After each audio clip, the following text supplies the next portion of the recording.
Welcome to the Lodge. You've accessed The Lodgecast Experience. warning, warning, dangerous spoilers ahead. Enjoy.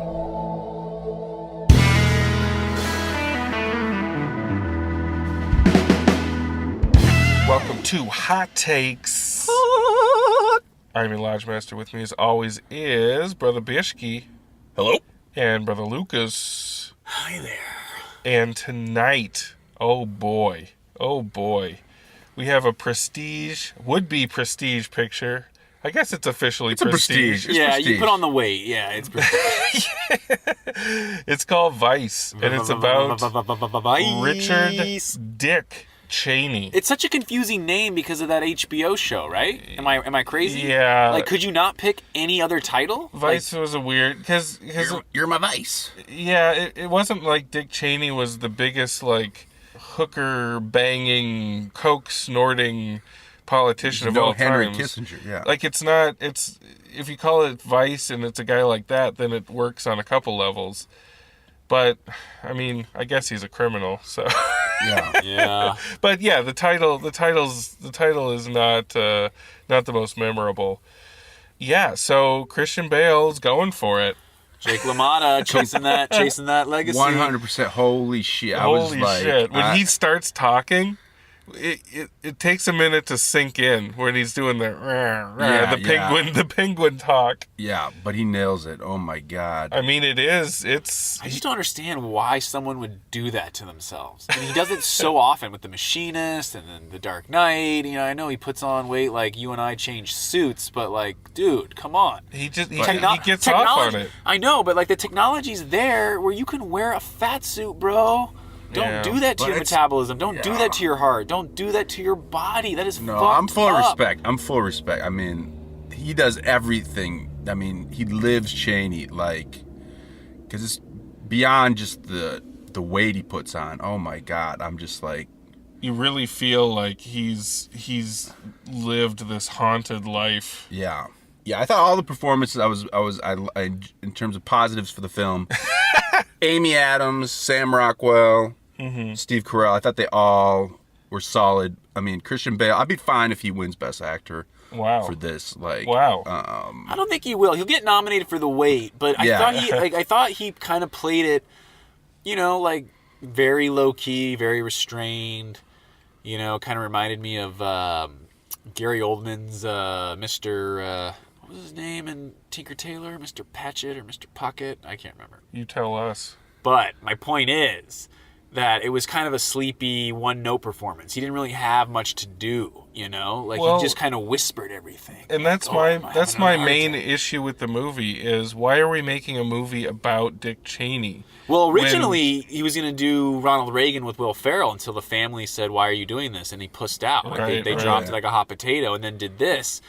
But you're right. Like, if you're going to do this, why not go all the way with it? Like, why not have them be fucking horses and just, like, make it totally absurd and surreal and abstract and fucking lunatic and crazy? You know, like take Natural Born Killers and Terry Gilliam and, you know, put it in a whorehouse and, like, let a dog loose. Well, that, or just make it about the WMD fiasco, because that's when the movie really feels like a movie. Yeah. Is when they're talking, when they're covering that section leading up to the war, leading up to the invasion. It actually feels thrilling a little bit, because you're like, oh shit, you see kind of how these backstage decisions fucked over Colin Powell, brilliantly portrayed by Tyler Perry. The Lodgecast's own Tyler Perry. Killed it. But why not just really dramatize that? You still get all the same characters. You get all the fun. yeah. Quote unquote. But it's like, I don't know. Well, He's such a, to me, his whole story is so unappealing. And I know that they're saying it's the evil of banality, but your movie's 2/3 banal. Yeah. Yeah, well, I mean, I related a lot to Oliver Stone's W, circa 2008, because I thought Brolin was really good at George W. Bush. He threw himself into it. Yeah, he threw himself into it, and then in the way that Christian Bale does in this one. And I guess I was more interested in probably the first half of this one and like the half of George W. that I most didn't know about, like his younger life. Right. But once they get into like the Bush presidency, it's like I lived it. I don't need to hear like there's no weapons of mass destruction in Iraq. It's like I live, everyone, I think it's good for the younger millennial to see that. But outside of that, like everyone lived through it and knows, all the ins and outs of the Bush administration. Yeah, I agree. I just got kind of bored with totally, it. Totally, second all that. I mean, it definitely was well made. But I kind of was hoping for something like Veep in the sense that, like, my favorite moment or scene in the entire film was in the beginning when he first gets his job at the White House or his first office and he calls his wife at home. And there's just this moment where he kind of hangs up his phone. Yeah. And he's like sitting in his office and he's like leaning back. With no windowless office. Yeah, and it's like this weird intimate moment that's just kind of like it breathes. Like it has its own life. And I thought, man, I would love to see like a docudrama where it's like him and W and Karl Rove slithering in and out, like more of a just, Veep kind of episode. But instead it was like Natural Born Killers, where it's like we're gonna take these really cool, pretentious, aesthetic ideas, and we're gonna do it to the 10th degree, and then we're gonna keep doing it, and we're gonna one up every scene, and it's like okay, I'm I got interested it. in hearing from the Lodge Master what he thinks of the editing of this film, because it is an editing feast. It's not a feast. It's Oliver Stone light is what I wrote down. But then it was pointed out, I should have known this already, but it is the same editor as Natural Born Killers and U-Turn. Wow. And Nixon. And The Big Short. So the editor, Hank Corwin, I think his name is. Yeah. He kind of invented it. This whole, hyper cutting over, short attention span theater type aesthetic. And The Big Short, I thought the subject matter was served by it because it is so dry. Not only that, but it's so confusing and convoluted. You need someone to dumb it down for you, like late night, monologue, because that dumb way it down like, and make it more interesting to look at. No, I think you're right. It totally worked better with The Big Short, and here it's just like, dude. For this, it's like what are you doing? He keeps cutting to fly fishing and lions attacking each other. There's nothing worse than half committing to an aesthetic, like a bold aesthetic, and like some of the choices in this movie are not the editor's fault. But just the editing overall, I felt was very disjointed in a self-congratulatory way. Yeah. Like it's like we're gonna upend your expectations, but it's not necessarily gonna be in service of the story that you're telling. And I found it very distracting, and more often than not, I was kind of slapping my head, just like, oh, you don't need to do that here. Like this isn't. You're not Oliver Stone in the mid '90s. Like you're not reinventing the editing wheel here. This plays like, and especially when you got Bale, it's such a strong performance. And you keep cutting away from it. It's like you're putting a hat on a hat. Yeah. What do you guys think about when the movie ended in the middle? Oh, that was actually funny because I saw this at the Sacramento 6 drive-in. And when that happened, no joke, a car packed it up, like turned the lights on. They start backing up, and then all of a sudden, like, they realize, like, oh, wait, it's not over. There's an hour and a half left of the movie. Of course, I went to the bathroom right before then. No, God damn it. Bishke. I saw it as I was walking back into the theater, but I'm like, this is not over. Man, this is a joke. But I keep screwing that up. We got to get you a catheter or something. Like you always leave at the exact wrong moments. But we kind of need him to, because what if like Bishke warns us that there's some like smoke or fire in like the concession area and like saves our lives? Like we need someone who spot checks. Drink a lot of iced tea. I guess that's fair. But for those of you who haven't seen the movie, the VO informs us that Cheney never returned to politics. He lived out his life in Montana with his family, yada yada yada, and then it just gets more absurd, like they race jet skis or whatever it says, and then it's just over and the credits roll, and then it's like record scratch. Nope, that wasn't what really happened, and then we're back to reality. Yeah, that's about the halfway point. Yeah, I do have to say, like in terms of like The Big Short had those exposition sequences with like Margot Robbie. with Margot Robbie and Anthony Bourdain, and like Lucas was saying in that movie, like you almost, I mean, you don't necessarily need it. You can do it maybe in other ways, but you can see you're talking about some dry stuff. But in this one, you have a narrator, Jesse Plemons. yes, who's explaining kind of the whole thing, and I'm like, I mean, do you want to just be a Michael Moore like documentary filmmaker, Yeah. like? Because you're just, it's strange. yeah, because it's just like, you're giving us a lot of information, very quickly, and you're talking to us and tell a story.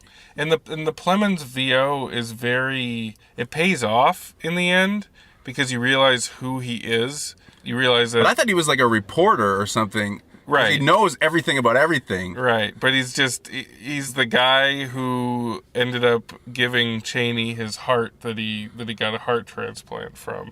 Yeah. You see him just kind of jogging, and then he just suddenly gets hit by a car, and then he's out, which I thought was legitimately shocking and well done. But it was. Yeah. But to what end? Like you're saddled with that weird VO for the rest of the movie just to get to that. Mm-hmm. Like I don't know if it was worth it. I thought it kind of undercut the previous scene in the hospital with his daughters because I knew where it was going. I started laughing. I started giggling when he was like in his hospital bed dying, saying goodbye to his family, and they're all holding him. Were you on a cookie for this one? Oh yeah. Oh, my friend brought a bong. We were like taking bong rips like at the drive-in, and when you pull up, like they have this sandwich board that says like the do's and don'ts, and at the very top, number 1 is no marijuana. What? But no, I thought it was funny because they're all like having this very family sentimental moment, but then I knew it was going to be like the punchline, the doctor coming in and going, "Good news, we have a donor," and then like everything they've just kind of like gone through is just like, "Oh, don't worry about it," and instead it cut to Jesse Plemons jogging and getting hit, which wasn't what I was expecting either. Right. But I don't know where I was going with that. We need a bong out here. Yeah. Any other big notes, Bishki? Well, it's not entirely the editor's fault. Like that scene where it's like Alfred Molina is like. see, that's a good idea, but it goes on for too long. This isn't editing. This is conceptualization. Yeah, it's he's ordering Guantanamo Bay from a menu. It's pretentious. There are different movies in conflict with each other in this movie. There's the one that Christian Bale's in where he's doing like a straight. Yeah, and I feel bad for him. Committed biopic.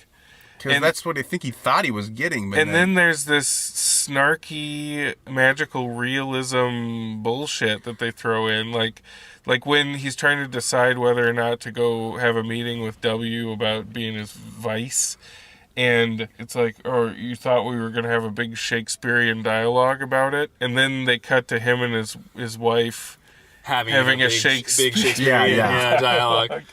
It's like who is that for? Like, is that delightful to someone? Like, it takes like it takes you out. It takes you out of the film. I get that on paper it looks like, oh, we're being such, It's more sketch comedy than storytelling, and that's what Bishke's getting at. It's right. Like if you just let scenes play out Pulp Fiction style, it would be pure gold. But instead, you got the Oliver Stone light aesthetic that you're chasing. So it comes off as just these vignettes where, everything individually is entertaining, but as a whole, it's just kind of tedious. Which admittedly is tough when you have so many moving parts to know at what point is the tipping point when I have too much of this, bullshit in here that is supposed to be naughty and rule breaking, but you do too much of that and you lose the thrust of whatever story you're telling. Mm-hmm. Yeah, I think Dick Cheney's not he's, to me at least, he's not compelling enough to be the backbone of something that is trying to do so many things. Like if it was another W biopic, then maybe, because at least he is more flamboyant in his life, But when you have a curmudgeonly troll like Dick Cheney just kind of grumping about, that's our guy. That's who this movie's about. It's just sleepy. Yeah, it's sleepy. tough. It's tough to hang your hat and your coat and your gloves and all the other crazy bullshit that they want to try out in this movie on him. Yeah. Yeah. No, you were right out of the gate when you said it should have focused around a singular event, whether it's Yeah, whatever it is. Like, just we definitely need that. Figure it out. But as it is, I don't know. Like, I don't think it's pleasing anybody. I mean, I'm sure people love it, but I don't know. It just seems at odds with itself to me. She had some bones. Let's get some bones on this Vice.